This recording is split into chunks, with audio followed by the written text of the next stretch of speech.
Le directeur général de la régie des OSA a effectué une visite guidée dans le chantier ouvert en Bujumaï le week-end dernier. David Tulumba Mutombo, qu'accompagnait le directeur régional Kassai-Oriental, a profité de son séjour dans la capitale mondiale du diamant industriel pour se rassurer des niveaux des travaux de construction, réhabilitation et aménagement de systèmes de distribution d'eau potable en Bujumaï, selon le numéro 1 de la compagnie de l'eau potable et énergie en RDC. La souffrance en eau potable est finie dans la province du Kassai-Oriental, surtout dans la ville de Mbujimaï. Des grands travaux de l'eau 1 et l'eau 2 sont presque finis. La population peut maintenant consommer régulièrement de l'eau potable à travers la régie des eaux. David Tulumba demande à la population de protéger le bien de la société qui est de tout le monde et doit régulièrement payer sa facture. Je suis content, mais seulement partiellement satisfait. Content parce qu'il y a des progrès, partiellement satisfait parce qu'il y a encore du travail à faire. Content parce qu'aujourd'hui le lot 2 de ce projet tend vers la fin. Nous avions déjà terminé le premier lot. Avec le premier lot et le deuxième lot, nous avons enterré plus de 300 km de tuyaux dans la ville de Mbujimaï. C'est extraordinaire. Imaginez, vous allez en Ngandajika, vous revenez, vous repartez en Ngandajika, vous n'avez toujours pas fini la longueur des tuyaux que nous avons enterrés dans la ville de Mbujimaï. Nous avons aujourd'hui plus de 2000 bornes fontaines qui fonctionnent sur la ville, ce qui est extraordinaire. Nous avons aujourd'hui 3600 abonnés actifs, points de vente actifs. C'est vraiment insignifiant par rapport au nombre total d'abonnés qui, à mon avis, doit dépasser les 30 000 ménages sur la ville. Et je sais que les gens ne sont pas raccordés pour plusieurs raisons. Parce qu'il y a d'abord les bornes fontaines que nous avons utilisées en premier lieu pour nous rassurer que les gens ont accès à l'eau. Mais nous allons passer à une vitesse supérieure dans les raccordements individuels pour que chacun dans sa parcelle ait un raccordement individuel. Nous avons déjà sur place plus de 6000 kits de raccordement. On peut en avoir utilisé à ce jour peut-être 2000-2500. Donc il y a encore des kits qui sont disponibles pour que les gens se raccordent. Il suffit de passer dans une agence de la régie des eaux, demander, et puis on viendra raccorder. Je reviendrai ici en début de l'année 2025, peut-être au mois de mars ou au mois d'avril, pour annoncer un programme de raccordement sociaux, un peu comme nous avons fait à Kinshasa, mais aussi pour parler à nos abonnés dans toutes les communes de la ville de Mbujimaï. Nous passons aussi à une vitesse supérieure dans le digital dans la province du Kassai-Oriental. Nous avons déjà l'option pour nos abonnés de demander des services en ligne à Kinshasa et de payer en ligne à Kinshasa, au Congo central, dans le Nord Kivu, dans le Sud Kivu, dans le Katanga. Dans la province du Kassai-Oriental, tout comme dans la province du Kassai central, on avait encore des difficultés à cause de certains problèmes d'énergie. Aujourd'hui, nous avons changé la stratégie pour centraliser la base de données à Kinshasa. Et de ce fait, les problèmes d'énergie qu'on avait localement ne sont plus une barrière pour pousser la digitalisation des services de la régie des eaux dans la province. Donc, déjà en début de l'année prochaine, les gens peuvent payer leurs factures en ligne. Aujourd'hui, nous avons remplacé toutes les caisses manuelles avec les terminaux de paiement électronique, ce qui est un pas de géant. Et nous le voyons déjà, il y a des progrès parce que quand nous suivons les recettes, il y a quand même une légère amélioration. Mais ce que nous disons à la population, il y a encore un grand travail à faire. Nous avons le lot 2 qui n'est pas encore totalement terminé parce que nous attendons du matériel qui est sur la voie ferrée pour que ça arrive dans la ville. Nous avons également des travaux qui ont été faits du côté de Marshall, là-bas, avec 2 nouveaux réservoirs qui attendent encore d'être connectés. Il y a les communes annexes autour de la ville qui nécessitent également des raccordements. Ça demande des moyens. Nous avons pu sécuriser avec l'aide du gouvernement et des bailleurs au développement des fonds additionnels pour continuer n'est-ce pas, d'implanter, d'enterrer les tuyaux dans la ville. Donc ce travail va continuer. Il faut maintenant penser à maintenir ces ouvrages pour pérenniser leur existence, leurs opérations, leur exploitation dans le long terme. C'est aussi une préoccupation que nous avons on en parlera en détail en début de l'année prochaine. Dans le jargon de l'eau, nous disons pas d'énergie, pas d'eau, parce que les deux font partie de ce nexus, l'eau et l'énergie.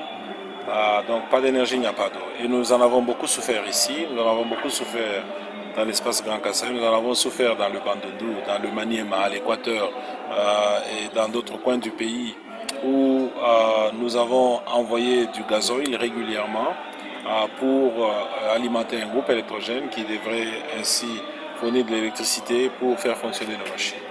Et parce que le gazoil a une logistique très compliquée et des coûts à une géométrie variable à travers le pays, il y a des coins de ce pays où le litre de gazoil est au-delà de 6 000, 7 000 francs congolais. Et donc, donner de l'eau chaque jour, c'est très difficile, d'autant plus que le tarif de l'eau est trop bas. Il ne nous permet pas de couvrir tous les coûts. Et donc, il arrive dans certains coins qu'on donne de l'eau 2 jours par semaine pour quelques heures. C'est essentiellement un problème de tarifs, mais aussi un problème des coûts. Alors, à la Régie des eaux, nous avons diversifié nos activités. Nous avons créé une branche dans le secteur de l'énergie. Nous l'appelons la Régie des énergies, Régie énergie. Et cette branche est là comme priorité principale, cette filiale, je devais dire, objectif principal de diversifier nos activités dans le secteur énergétique pour une autosuffisance énergétique, particulièrement dans les milieux où nous n'avons pas le support de notre compagnie sœur, la SNEL. Il y a beaucoup de coins de ce pays où la SNEL n'est pas là, comme ils sont dans d'autres coins où peut-être nous on n'est pas là, mais particulièrement dans ces coins où ils ne sont pas là et là où nous sommes. Au lieu de continuer à utiliser du gazoil, nous planifions des centrales photovoltaïques pour désormais alimenter nos stations et donner de l'eau de manière un peu plus régulière. Mais quand nous le faisons, nous faisons un peu au-delà de notre propre demande pour donner un peu à la communauté aussi, parce que notre objectif principal, c'est la transformation sociale qui passe par l'amélioration de la qualité de la vie à travers un service d'utilité publique de qualité, un service d'utilité publique exceptionnel. Alors pour le cas de Mbujimaï, nous avons planifié avec le support des partenaires au développement et le support du gouvernement bien sûr, une station photovoltaïque ici de près de 10 MW. Elle est en fin de conception. En début de l'année prochaine, on passera les marchés à des prestataires pour venir, n'est-ce pas, la finaliser. Et nous espérons qu'avec cette option, nous allons résoudre une fois pour toutes le problème d'alimentation en énergie pour les stations d'énergie dans la ville de Mbujimaï. Et de cette manière, l'eau sera beaucoup plus régulière aujourd'hui. Merci. C'est un projet à court terme. Très bien. D'abord, je voudrais dire à tous ceux qui consomment de l'eau sans payer que ne nous facilite pas la tâche. L'attitude de consommer gratuitement sans payer, ça ne nous rend pas responsables. Nous devons être responsables de nos actes. Et quand nous voulons consommer, nous devons également payer pour que la Régie des eaux ait les moyens de faire le travail qu'elle doit faire, celui de donner de l'eau potable. Nous avons besoin d'investir dans les usines, dans le réseau, dans les machines, dans tout un tas de choses, dans la formation du personnel, dans la plomberie, dans l'électricité, dans la soudure. Sans moyens, on n'y arrivera pas. Donc, quand vous consommez de l'eau, nous vous prions, allez payer pour nous permettre de continuer à vous servir. Alors, oui, le digital est très important dans la stratégie d'affaires de la Régie des eaux. Et un petit élément du digital, c'est le paiement en ligne, mais aussi les compteurs intelligents. Les compteurs intelligents peuvent être en mode prépayé ou en mode post-payé, mais pour la plupart des cas, nous préférons des compteurs prépayés pour que chacun, effectivement, paye sa consommation à l'avance. Ici, à Mbujimaï, nous allons également mettre des compteurs intelligents. Nous allons les mettre particulièrement dans les bornes fontaines, parce que nous avons remarqué des habitudes peu citoyennes dans les bornes fontaines. Les gens sont en train de saccager les compteurs qui sont dans les bornes fontaines. Les gens sont en train de tripoter parfois les compteurs qui sont dans les bornes fontaines pour nous induire en erreur avec les chiffres de la consommation pour des raisons qui sont évidentes. Alors, nous allons donc remplacer au cours de l'année 2025 et une autre partie au cours de l'année 2026 tous les compteurs que nous avons dans les bornes fontaines avec des compteurs intelligents pour nous permettre réellement de monitorer la consommation de ces bornes fontaines. Comme chacun paye pour son bidon quand il vient à la borne fontaine, c'est essentiellement donc des éléments en prépayé que nous installerons dans les bornes fontaines. Mais on ira régulièrement aussi avec des compteurs intelligents chez les abonnés privés aussi dans les instances officielles, aussi chez tout le monde qui consomme l'eau de la régie des eaux, que ce soit la MIBA, que ce soit les ASUREP, que ce soit les autres institutions du pays. Parce que l'eau coûte excessivement cher, nous y mettons des produits chimiques, nous y mettons de l'énergie, nous payons le personnel. Aujourd'hui, nous vendons de l'eau moins chère que le coût de revient. C'est impossible qu'on puisse maintenir même les ouvrages que nous avons. Imaginez-vous, avec les efforts du chef de l'État, aujourd'hui, on aura mis à la fin de tous ces projets près de 100 millions de dollars sur les projets d'infrastructure d'eau dans la ville de Mbuji-Mayi. Si nous n'avons pas les moyens pour maintenir ces ouvrages, pour les remplacer quand ils auront vieilli, nous allons rentrer dans la même souffrance.